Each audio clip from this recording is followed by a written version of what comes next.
가이사는 증시 각도기. 안녕하세요. 젊은 투자 증시 나침반 안지원입니다. 네. 다시 알갱이가 된 각도기 곽상준입니다. 네. 계속 오랜만에 과리평. 그렇게 뺐으면 사실 이 정도의 상승은 한 번씩은 줬어야 되거든요. 네. 너무 안 줬어요. 네. 오늘 뭐 한 4%씩 5%씩 오르는 종목들이 몇 개 있었는데 하나도 기쁘지가 않아. 나는 말이지 하나도 기쁘지가 않아. 그쵸? 옛날 같았으면 막 춤추고 막 이랬을 텐데. 네. 그러게요. 이런 게 한 번씩 왔어야 되는데 아무리 약세장이라도 너무 오랜만에 좀 단비같이 이렇게 좀 큰 상승이 있었습니다. 네. 코스피. 네. 코스피. 예. 죄송해요. 그리고 오늘 우리는 오랜만에 정말 단비 같은 그 작업도 한번 했죠, 오전에. 외부로. 예. 네. 오늘 뭐 탐방 갔다 왔는데. 예, 탐방을 정말 오랜만에 갔다 왔습니다. 맨날 IMF로 전화 탐방만 하다가 아주 유익한 시간이었어요. 어떠시든가요? 진짜 한 1년 반 만에 처음으로 오기는 왔었지, 그 전에 한번. 이제 저희가 초청 IR을 좀 이제 진행을 하고 있는데 초청 IR 말고 이번에는 직접 갔어요. 직접 갔는데 네. 좋았습니다. 네. 뭐 몰랐던 사실 그리고 궁금했던 사실 알게 되어서 이제 너무 좋았고 네. 뭐 크게 근데 생각이 바뀐 건 아니고 다만 이제 조금 우려했던 요인을 좀 발견을 해서 매수 시점을 조금은 좀 늦춰도 되지 않을까 이런 생각이 좀 들긴 했습니다. 주변에 이제 그 부동산 부지도 다 보고 예? 부동산 사이즈, 부동산 가격은 얼마일까부터 사업 제한까지도 조금 살짝 하고 왔습니다. 네. 네. 오늘 사실 코스피 1.8%, 코스닥 3.9% 굉장히 많이 급등을 했는데 개인 투자자는 차익 실현이라고 보면 안 되겠죠? 이거 네, 하나도 기쁘지가 않다니까. 하나도 기쁘지가 않은데 5% 올라도 하나도 기쁘지가 않아. 이때다라고 네. 생각을 했는지 코스피에서 4천억 가까이 팔았고요. 코스닥에서는 3,300억 정도 네. 매도를 했습니다. 외국인과 기관은 양매수를 했고요. 기관은 코스피에서 2,400억 매수, 코스닥에서 800억 매수했고요. 외국인도 사실 처음에는 안 사다가 코스피에서 1,350억 매수, 코스닥에서는 2,750억 매수 다 순매수로 좀 많이 돌아서면서 장 끝날 때까지 상승폭을 조금씩 계속 확대를 시켰습니다. 뒤로 갈수록 뒷심이 세졌다는 게 가장 특징적인 부분이죠. 항상 빠졌었어요, 오르다가도. 네. 네, 보통 이렇게 장이 좋으면 이제 리스크가 조금 완화가 되는 시그널이잖아요. 그러면서 환율도 조금 안정세 보이는데 오늘은 1,300원 딱 1,300원으로 끝났습니다. 네. 네, 안정화되진 않고 있고요. 유가도 109.6불, 네, WTI 기준입니다. 빠질 기미를 안 보이는데 다른 원자재들은 좀 많이 빠지고 있는 것 같습니다. 네. 업종별로 보면요, 의료종밀 섹터가 5.3% 제일 많이 올랐는데요. ST 바이오센서가 6.2% 상승을 했습니다. 어제도 말씀드렸지만 코로나 재확산 움직임이 지금 보이고 있는데요. 확진자가 좀 많이 늘었더라고요. 18,150명 정도. 40일 만에 최대치이고요. 최근에 방역 당국이 여름철에 코로나가 재유행할 경우에는 하루에 15만 명에서 20만 명까지도 확진자가 발생할 가능성이 있다 이런 언급을 했었죠. 3차 백신 효과가 조금 이제 소실될 그런 시기가 좀 도래했고 오미크론 하위 변이의 확산, 여름 휴가철에 이동량이 증가하는 것 이런 여러 요인들 때문에 확진을 이미 받았었더라도 재감염 위험이 있다. 뭐 이런 경고가 요즘에 계속 나오고 있는데 딱 확진자가 이렇게 급증하는 모습이 보이니까 최근에 사실 SK 바이오사이언스가 국내 1호 백신 네. 허가를 받았잖아요. 29일이었는데 아무 의미가 없었지. 아무 의미가 없었어요. 네. 야, 코로나 끝났는데 지금에서 뭐해? 이런 분위기였는데 다시 코로나가 이렇게 재확산될 움직임이 보이니까 오늘 25%나 급등을 했습니다. 네. 그 모회사인 케미칼도 급등을 했고요. 네, SK케미칼도 9.5% 상승을 했죠. 네. 네, 그래서 의약품 섹터가 SK 바이오사이언스가 속해 있어서 3.7% 많이 올랐고요. 오늘 사실 뭐 바이오, 2차 전지, 게임주 요 성장주 섹터가 좀 그동안 많이 하락을 했었는데 오늘은 좀 많이 더 급등을 했습니다. 오늘 2천 종목도 넘게 올랐어요. 양측 합쳐서. 오늘 사실 거의 대부분 올랐죠. 빠진 종목 갖고 있는 거 있으셨어요? 빠진 종목이요? 한 개라도? 사실 다 오른 것 같습니다. 네. 뭐 오늘 빠진 거 갖고 있으면 정말 슬프죠. 현대차? 슬프죠. 현대차는 조금 마이너스. 네. 네. 그리고 철강 금속이 오늘 세 번째로 상승을 했는데요. 유한타증권에서는 중국의 조강 생산량이 요즘에 계속 늘고 있잖아요. 예. 5, 6월을 정점으로 다시 줄어들 것이다. 이런 고점 전망을 했습니다. 철강 금속도 그간에 좀 많이 하락을 했습니다. 철강 가격이 계속 떨어지면서 스프레드도 축소가 되고 있는 와중이었는데 오늘은 사실 빠지면 섭하죠. 특히나 이제 중소형 철강주가 많이 올랐는데요. NI스틸, 동양철관, 문배철강 이런 데는 뭐 8에서 10%씩 네. 상승했고요. 현대제철도 4.5%, 포스코홀딩스 3.7%. 전반적으로 다 좋았습니다. 싸긴 너무 싸죠. 상이 너무 싸죠. 뭐 한 두 말 할 말이 없어. 음. 그냥 내 회사였으면 좋겠어. 이게 시총 정도의 돈이 있다면 이 회사 인수를 하시는데 해가지고, 쓸 나 그냥 수가 인수하고 있어요. 상장 폐지시키려고. 음. 그리고 놀라고 띵까띵까 놀라고. 돈 잘 벌네. 열심히 애들. 땡큐 이러면서. 네. 그 돈으로 다른 사업 하겠어요. 저 같으면. 돈 번 걸 가지고 한국 주식시장에 혼란을 일으킬 거예요. M&A를 해가지고 다 싹 왜? 야, 저 1년 수익으로 M&A 할 때가 한두 군데 아니에요? 그렇죠. 네. 근데 사실 뭐 이익이 꾸준한 회사는 좀 그런데 이런 시클리컬 회사들은 또 지금 너무 이익이 많이 나고 좋지만 정말 알 수 없는 이유로 어느 한순간에 업황이 또 반대로 갈 수도 있잖아요. 그러니까 지주회사로 가는 거지. 막 다 사버려. 나 같으면 그렇게 하겠습니다. 예. 예. 네, 그리고 이제 섬유유복 섹터가 네 번째로 상승을 했는데요. 3.1% 올랐고요. FNF가 4.2%, 한세실업 4%, 한섬 2% 상승을 했습니다. 최근에 이제 그 나토 회의 참석한 이후로 좀 중국 사업에 대한 우려가 좀 생기고 있는 네. 와중인데 오늘 갔었던 회사도 이제 중국 진출을 좀 열심히 하고 있잖아요. 네. 그래서 그 관련된 리스크를 업계에서는 어떻게 보는지를 여쭤봤는데 정말 알 수 없다. 이런 답변이 오더라고요. 근데 당연히 한 가지 예측하기 힘들겠죠. 사드보다는 아직은 아니다라고 얘기했어요. 사드는 아예 저격을 당했고 그때는 한국 기업들이 이번엔 그런 거 정도는 아니다. 네. 물론 그 한 회사만으로 이제 전체 이제 기업 환경을 판단할 수는 없겠지만 일단 그 회사 같은 경우에는 이제 코로나 때문에 안 그래도 2020년, 2021년에 강제적으로 해외 굉장히 진출을 제대로 못했는데 네. 이거 제2의 사드를 우려하면서 더 소극적으로 대응할 수는 없다. 일단 해보고 그때 가서 만약에 정말 사드 이상의 그런 말도 안 되는 물류 통제라든가 이런 걸 하게 되면 그때 가서 뭐 대응을 하더라도 일단은 뭐 사업 계획에는 변함이 없다. 이런 움직임을 보이고 있더라고요. 그리고 재미난 얘기 들었죠. 중국 사람들은 물건에서 격리 기간을 준다고. 그렇죠. 물건 수입해서 격리 기간을 준대. 재밌더라고요. 네. 뭐 그런 얘기도 있었잖아요. 뭐 한국에서 수입한 뭐 어떤 물건에 코로나 바이러스가 묻어 있어서 뭐 통관 막고 뭐 이런 그러니까. 케이스도 있었잖아요. 옷이었나요, 그게? 예. 그때 모르겠는데 하여튼 그런 것들 때문에 격리를 시키는 것 같아요. 일주일씩. 네. 아무튼 그렇습니다. 그리고 서비스업 다섯 번째로 올랐는데요. W게임즈 8.4%, SK바이오팜 8%, 콘텐츠리 중앙 6%. 여기 극장은 참 요즘에 관객도 많이 늘고 있다고 하는데 극장 많이 안 오르대. 빠졌어요. 주가 안 오르대. 네. CGV도 그렇고 최근에 많이 빠졌거든요. 네. 근데 좀 참 신기하더라. 네. 오늘은 좀 그래도 반등했습니다. 카카오도 5.7%, 네이버 3.4%, 다 성장률도 많이 올랐습니다. 제일 많이 하락을 했던 거는 뭐 0.18% 정도 하락을 했는데요.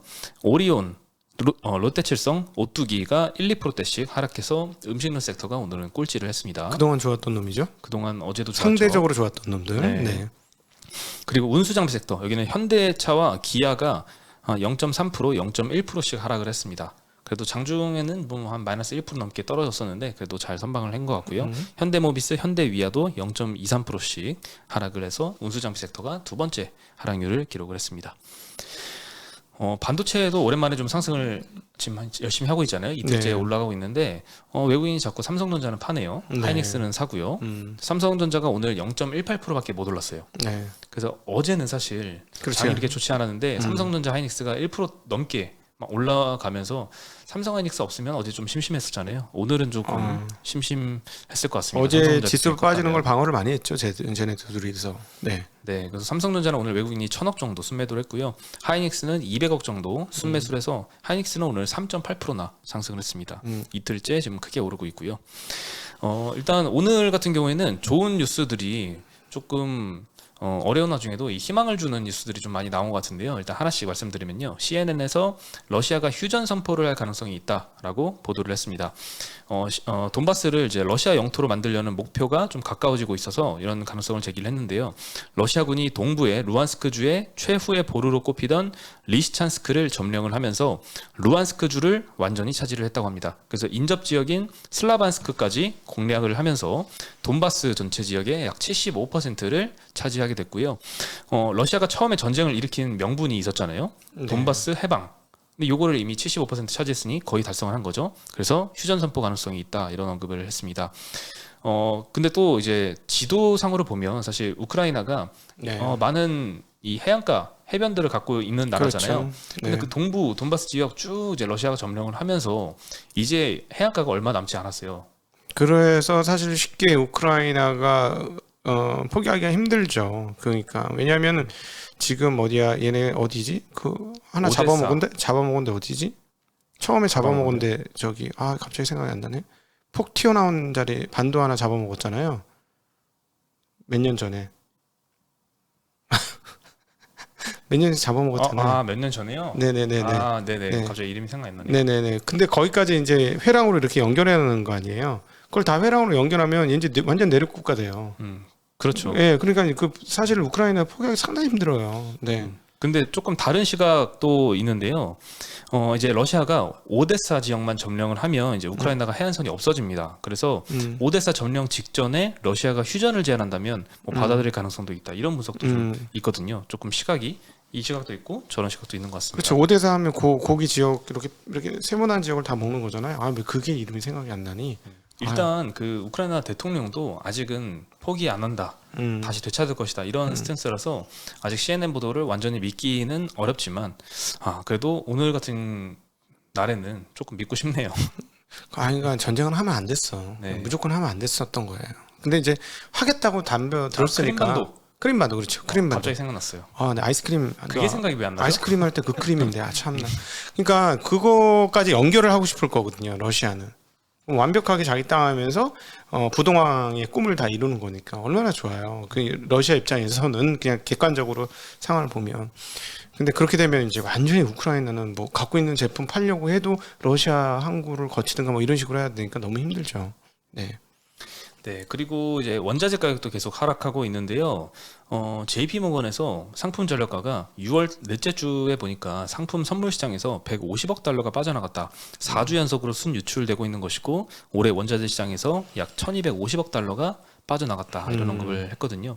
그리고 월스트리트저널에서도 각종 상품 가격 하락으로 인플레가 정점을 쳤다 이런 기대가 나오고 있다는 보도도 있었습니다. 네. 그리고 밀, 옥수수, 대두 이런 농산물들은 우크라이나 전쟁이 발발했던 3월 달보다 더 낮은 가격에 네. 거래가 되고 있습니다. 많이 안정화됐죠. 네, 많이 내렸죠. 네. 네. 하지만 2021년도 초부터 오른 것까지 생각하면 아직도 좀 안정화될 게 많이 남아있긴 합니다. 네. 네, 구리 가격도 6개월 만에 최저치고 목재 가격도 5월 초 이후에만 31% 정도 하락을 해서 지금 유가 빼고는 다 안정화를 되고 있는 와중입니다. 네. 네, 그래서 인플레이션이 조금 둔화가 되는 모습이 보이지 않을까 싶은데요. 관련해서 JP모건에서 이제 7월과 9월 달쯤에 이제 금리를 인상을 하면 그 이후부터는 연준이 매파 성향이 정점을 찍고 증시 매력도가 커질 것이다 이런 좋은 전망을 했는데요. 뭐 이런 전망을 굉장히 지금 여러 군데서 하고 있죠. 도이체방크 CIO도 연준이 지금 긴축을 더 빨리 추진한 뒤에 속도를 다소 늦출 것인데 8월 잭슨홀 미팅에서 단서를 찾을 수 있을 것이다. 그러니까 JP모건은 뭐 9월 달 이후 정도 얘기를 했고 이 도이체방크는 8월 정도에 얘기를 했고 인베스코 같은 경우에는 이제 9월부터 연준이 좀 덜 공격적인 긴축 스탠스로 달라질 수가 있는데 만약 그렇게 된다면 제대로 된 반등 촉매제가 될 것이다. 이런 언급을 하면서 CNBC 리서치에서 모아놓은 해외 IB 그 올해 연말 기준으로 S&P 500 지수 전망을 보니까 굉장히 낙관적이더라고요. 우리는 좀 밴드로 설정을 하잖아요. 뭐 2200에서 2700이다. 요 네. 사이로 갈 것이다. 이렇게 굉장히 범위가 넓은데 여기서 모아놓은 자료는 그냥 딱 찍었습니다. 긍정적으로 본 것부터 말씀을 드리면요. 오펜하이머는 5330, JP모건 크레딧 스위스는 4900, UBS는 4850. 현재 지금 지수가 3,840 정도거든요. 네. 근데 제일 부정적으로 보는 거 말씀드리면 모건 스탠리가 3,900, CT 4,200, 골드만 4,300입니다. 그러니까 제일 부정적으로 보는 게 모건 스탠리 3,900. 요것도 근데 현재 지수보다는 높습니다. 아, 또 불안하네. 불안한가요? 오늘 굉장히 재미난 짤을 봤거든요. 경기 침체가 오지 않을 이유. 아. 그래서 엄청 재미난 짤이 돌았어요. 저도 봤어요. 역사적으로 경기 침체를 맞춘 사람은 극소수였다. 그러나 지금은 미디어, 전문가, 회사원, 하다못해 동네 카페 아줌마들도 경기 침체가 곧 온다고 한다. 그래서 안 올 것 같다. 너무 설득력 있는 짤이었어. 아니 지금 다 경기 침체.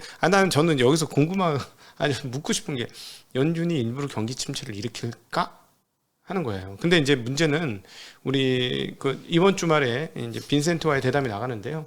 빈센트가 아주 설득력 있는 얘기를 하나 했습니다. 만약에 연준이 여기서 이제 매파적인 성향을 싹 다 잠깐 숨기는 순간 갑자기 다시 기대 인플레이션이 훅 하고 올라오면서 인플레이션이 죽은 줄 알았는데 없어진 줄 알았는데 갑자기 어디선가 훅 나타나고 쫙 올라오면 그때 금리를 올리게 되면 그때는 침체를 피하지 못할 것이다. 물론 길진 않을 것 같지만 이런 얘기를 했는데 되게 설득력 있는 얘기였어요. 그게 내년도쯤을 보고 있는 그렇죠. 올해 연말 이후로 뭐 이런 식으로. 네. 예. 아, 참 요즘에는 막 9월, 10월 달쯤에는 이렇게 될 거고 12월, 1월쯤엔 이렇게 될 거고 4월, 5월쯤엔 저렇게 될 거다. 막 이런 딱 짧은 토막토막 전망이 너무 많은 것 같아요. 아, 그걸 어떻게 맞히냐고. 근데. 그러니까요. 아, 나 이해가 안 되고 차라리 기업 실적이나 맞추자고. 그게 더 마음 편하죠. 그게 이제 그래서 만약에 장이 올랐어. 그러면은 이제부터는 뭐냐면요. 저희들은 장이 오를 때 얼마나 빨리 오를 것이냐. 계좌의 수익률이. 그게 목표예요. 예, 그게 목표예요. 장이 오를 때 언젠가 오르겠지. 지금 이게 이제 베어마켓 랠리 시작한 걸 수도 있고 데드캣 바운스가 될 수도 있고 그냥 하루짜리 끝일 수도 있지만 중간적으로 이렇게 톡톡톡톡만 올라줘도 시장 대비 초과 수익을 내주면 뭐 어느 순간에 조금 운이 다 이제 빠지는 기운이 다 빠져갖고 한 2,500만 갔을 때라도 상당 부분 회복했어. 뭐 이런 게 되게 중요하지 않습니까? 그렇죠. 네. 빈센트님을 얘기한 건 아니고 아, 네. 이렇게 시점을 이렇게 정확하게 딱딱 맞추려고 하는 시도를 요즘에 여기저기서 너무 많이 하는 것 같습니다.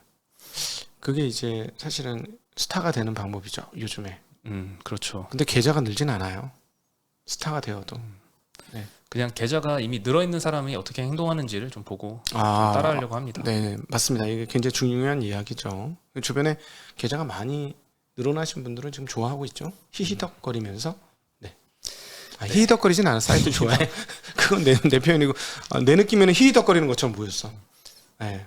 근데 그분들도 지금 계좌 상태를 보면 개판이야. 엉망이에요. 개판이야. 네, 지금은 사실 뭐 슈퍼겜이고 뭐고 다 엉망이고 개판 됐어 네. 지금. 다만 지금으로부터 1년 뒤에는 완전히 이제 더 붐업할 달라지겠죠. 것이다. 내 계좌가 더 불어날 것이다라는 확신이 있는 거야. 과거 경험치를 그렇죠. 통해서. 네. 그걸 보고 너무 지금 네, 기뻐하는 거죠. 좋아하는 뭐 거죠. 네, 좋아하는 거죠. 그러니까 그게 다른 것 같아요. 일반인들하고는. 네. 똑같이 피는 흘리고 있는데 지금 좋아하는 사람도 있고 슬퍼하는 사람도 있겠죠. 네. 네, 다시 돌아가면요. 이러겠다. 아침에 제가 갑자기 방송이 끊겼어요. 뭘 잘못해가지고. 그래서 오늘은 좀 이렇게 쓰다가 보니까 떨어져야지 내가 떨어진다고 해야 장이 오르지 해서 오늘 폭락입니다 하고 딱 썼거든. 과학이네. 이제 매일 폭락한다 그래야지. 내일도. 네. 좋습니다. 네. 또 힘드시면 또 휴가도 한번 써주시고. 다음 주 화요일 날 휴가 씁니다. 다음 주 오후 화요일이에요? 반차. 오후 반차. 알겠습니다. 네. 그날도 올라가는지 한번 보자. 네, 오전에 매수하겠습니다. 네. 네, 그리고 2차 던지 게임, 바이오, 인터넷 플랫폼 많이 올랐다고 말씀드렸는데 종목별로 조금 말씀을 드리면 SK 아이 테크놀로지 여기는 진짜 많이 빠졌거든요. 10%나 상승을 했고요. 에코프로비엠은 진짜 무적의 주식인 것 같아요. 7.7% 상승했습니다. 물론 최근에 많이 빠졌지만요. 네. 코스모 화학도 7% 반등했고요. 코스모 신소재, LNF 5%대 반등을 했습니다. 셋업체 중에 삼성 SDI가 오늘 6%나 올랐고요. LG엔솔과 SK이노베이션은 1%대 상승을 했습니다. 그리고 컴투스 홀딩스도 10% 가까이 상승을 했고 컴투스, 위메이드, 카카오게임즈 5, 6%대씩 상승을 했습니다. 바이오는 말씀드린 대로 SK 바이오사이언스가 이제 얼마 전에 허가받은 백신 네. 이제 좀 쓸 일 있는 거 아닌가 이런 기대감 때문에 25%나 상승을 했고요. 뭐 메지온, SK케미칼, 매드팩토, 셀리버리 이렇게 바이오 섹터에서도 10%대 이상 상승한 종목들이 오늘은 좀 많이 보였습니다. 네, 인터넷 플랫폼 중에서는 카카오, 네이버가 5%대, 3%대씩 상승을 했고 카카오뱅크, 카카오페이도 4%, 5%씩 상승해서 마감을 했습니다. 네, 오늘 소식은 여기까지입니다. 아, 네. 오늘 오랜만에 한번 팍 튀었는데 데드캣 바운스일지 베어마켓 랠리의 시작일지 잘 모르겠습니다만 내일 시장 폭락합니다. 뭐 사실 오늘 뭐 네. 반등을 할 만한 뭐 펀더멘털이 개선된 그런 거는 사실 없었어요. 그러니까 너무 많이 빠졌기 때문에. 아 근데 진짜 만약에 전쟁 끝난다면 진짜 호재긴 하죠. 그렇죠. 어떤 식으로든지. 네. 사실 당면한 가장 현실성 있기도 하고 많은 분들이 기대하고 있는 상승 요인이 사실 전쟁이 끝나는 거죠. 근데 우리가 이제 그 시세를 통해서 역으로 보면 아닐 것 같죠? 유가가 하나도 안 빠지는 거 보면. 그죠? 최소한 유가는 빠져야 되는 거. 물론 원재료 가격은 근데 요 며칠 전부터 빠졌으니까 그건 조금 시간이 약할 것 같고 유가 한번 빠져줘야 되는 거 아닙니까? 그렇죠. 그죠? 한번 확 막 5% 10% 막 확 빠져야 되는데 그렇지 않은 걸로 봐서는 그냥 기대감이 담긴 기사가 아닐까 하는 생각도 드네요. 사실 유가 같은 경우에는 요즘에 그 380불 전망이 나왔던 것도 있잖아요. 최근에 뭐 유가 상한제를 서방 국가에서 이제 결정할 수도 있다 이런 우려가 나오면서 그렇다면 푸틴은 가만히 있을 것이냐, 감산을 그냥 500만 배로 그냥 해버리면 유가가 그렇게 더블로 갈 수도 있다 이런 전망이 있는데 우리 마바라라는 표현을 쓰잖아요. 네. 소위 그 금융의 선진국이라 미국에도 마바라들 참 많아 보면 응? 경고성인가? 되게 황당한 발언을 많이 해요. 예. 바보들이지. 아니 그러면은 그 석유 캐는 사람 그 떼돈 버는데 가만히 있겠어요? 지금 이번에 보면 무역 적자가 거의 전 나라가 독일도 무역 적자였습니다 이번에. 그렇죠. 수십 년 만에 무역 적자 났는데 다 유가 때문이거든요. 그럼 누가 돈 벌었어? 걔네가 돈 벌었는데 그러면 어떻게 되겠어? 와 아무리 욕심이 없는 애들하고 조금씩만 팔아 조금씩만 이러겠어. 이때 한번 돈 한번 긁어 모아야 되겠다면서 당연히 공급이 늘죠. 오펙 저절로 깨지겠죠. 이렇게 생산 조율하는 거 그렇게까지 막 오른다면. 그렇죠. 이성적으로는 분명히 그렇게 수요와 공급이 있으니까 네. 당연히 이제 극단으로 가면 다시 균형을 찾아오는 게 맞는데 그래도 100%는 금융시장에 없다고 생각을 하거든요. 유가가 작년도에 이제 마이너스 38불 갈지는 아무도 몰랐죠. 네. 반대로 뭐 380불을 갈 수도 있고 뭐 1000불을 갈 수도 있고 뭐 단기간 내에는 뭐 어떻게든 움직일 수 있는 게 금융시장이다 보니까 뭐 100%는 없지만 그래도 좀 과도한 우려는 할 필요는 없을 것 같습니다. 예. 네, 그럼 저희는 오늘 여기서 인사드리겠습니다. 안녕.